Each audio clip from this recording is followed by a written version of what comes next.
Hello everyone, my name is Rodrigo. I'm one of the trainers here at your beautiful Michigan Shores Club. And today I'm going to be talking about in detail and showing you demos of the events that will be taking place in the MSC Games of this year 2020. That's going to be 2 minutes push-ups, 2 minute squats, and a timed 1 mile run. So without further ado, let's get straight into it. So first up here, we're going to have the squat. Now, before we even talk about the load of the squat, we're going to talk about the range of motion. So what we're going to be looking at is we're going to set a little stepper like this at a point where if we were to tap it as we're squatting down, the thigh would be parallel to the ground, or we can also look at the knee and hip and have them pretty level there. And when we do our squat, it'll be just a tap and back up. We will not be seating on that. And then coming up is just a little tap. Women will be using a 30-pound bag. Now, our rules still apply. We tap and stand all the way up every repetition. If we need to rest, we need to rest in this same position. Take some breaths before you go again. We cannot shoulder the bag, bring the bag down. You can't do one of these either, where you rest in the bag on the legs. We cannot step up and rest the bag there on the legs. Anything that's not here is a no-go. So we want to make sure we always stay in this position. Once we have our squat stance in position, we start the set. That is it. We're not moving around. Men will be using a 60-pound bag. Same details, we tap, we stand all the way upright, lock the legs, lock the hips, and repeat. We do not rest the sandbag anywhere aside from our arms. So this is our resting position. Anything else does not count, and the test is automatically over. So you have up to 2 minutes to get as many repetitions of consecutive squats as you can. Remember, you can always rest at the stop position, but nowhere else. Otherwise, if you rest in any other position, you change the bag in any other place, the test is done. Now, for the run, 1 mile, there will be a course set up that will be very simple, down and back and around, which is just 1 lap to complete the 1 mile. And on this mile, hey, you can sprint, you can run, you can jog, or you can walk it. Whatever you have to do your best in the mile. I know a lot of people, hey, can't take this impact, of running. So, hey, run, walk. Run a little bit, walk a little bit. We do want to emphasize that we do not want you getting injured. So, if you have any ankle, knee, hip problems, please don't try to run it and run through the pain. Just walk fast. Just nice little speed walk. Whatever you have to do, challenge yourself appropriately. And there will also be no vehicles of any sorts being used. No bikes, no skateboards, nothing like that. Nobody can carry you across the 1 mile, although that would probably take longer. But yes, always on your feet as you go all the way around that 1 mile. Push-ups, 2 minutes, as many as you can. You can rest however you want on this one. Now let's talk about the specific form of push-up first. The standard push-up. We are on the ground. Only the hands and the feet are touching the ground at our top position and bottom positions throughout the set. Feet are together, body straight. We're not sagging, we're not bending upwards. We're not bending the knees either. From here, we go down and all the way back up to this locked position. So every time we come up, we have to lock out the elbows.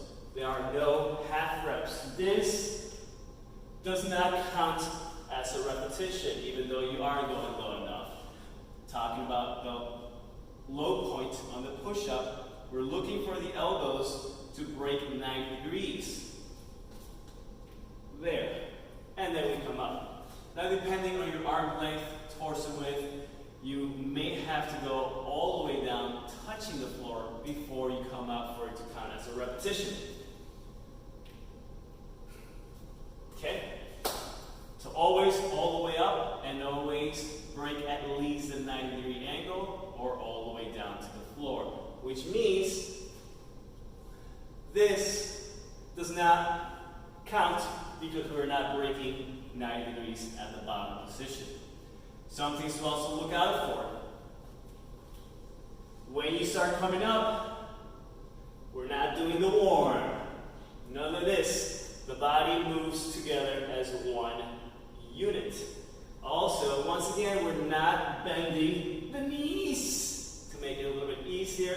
We're not twisting. Nothing besides straight body all the way up and down. Now, when you rest, you can do your push-ups. You find you gotta rest. You can take your hands off the floor. You can walk around if you want. You can shake them. You can stretch them, and then go back and do more push-ups. The time does still run on the push-ups. Now, for the people that cannot do standard push-ups on the ground, we will have a hands elevated push-up variation. Now, this will be 24 inches in height. So we'll have the hands on the blocks, and everything else stays the same. So the body straight, feet together on the toes. We're still coming down and up. We're still going to look for that 90-degree break, or all the way down, all the way up. Same deal here. None of this. None of this. No half reps at either end. Has to be a full range of motion repetition. Now, when you do the push-ups, because this is the only event where there is two options, any repetitions people get on the ground with the standard version is going to be ranked higher than any repetitions done with hands elevating. And we'll go into the scoring system next. So let's talk about the points. Now, there are going to be 3 different age groups: 30 and under, 30 to 49, and 50 and plus. There's going to be a men and women division on each age group. That means there's going to be up to 6 crowned champs in each division. Now, what you want to think about for each division, wherever you end up, depending if you're going to be man or a woman in your different age group, imagine you have 10 participants in that division. Now, if there's 10 participants and they all do the push-ups, we'll take our push-ups in this case, on the ground standard, whoever gets the most repetitions in those 2 minutes total will be scored the max 10 points because there are 10 participants. Now, the person gets the second most repetitions would get 9 points. Next, third would be 8 points, and so on and so forth. If there's any chance we do there's a tie, they will have the same amount of points, and the next person will actually skip, so it will be 2 points lower. In case when we retest, they do not have the same repetitions anymore. That means if you do really badly on one event, but you crush it on all the other repetitions, you still have a good chance of being crowned the champ, depending on how the other people do, because we are adding the points of all 3 events for your grand total. And the grand total is what will be determining each person's place in their division. If you have any questions, feel free to email me whenever you can, whenever you want. Also, if you have any concerns about your ability to do any of the events, or have even more specific questions than what was covered today.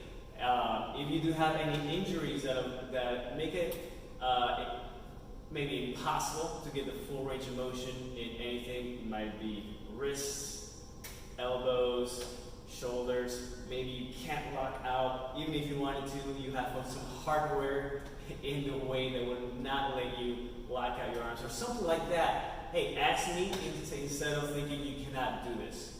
We want you to take this opportunity to keep you accountable through the month of September, and something that's going to give you a push to focus a little bit more on strength, a little bit more on speed. which might be different than what you're used to. And also, keep yourself accountable in your own training program and see if maybe you are improving throughout the whole month, which is not very hard to do if you're just focusing on 3 things. And if you are a very competitive person, then look forward to trying to compete against your fellow MSC members.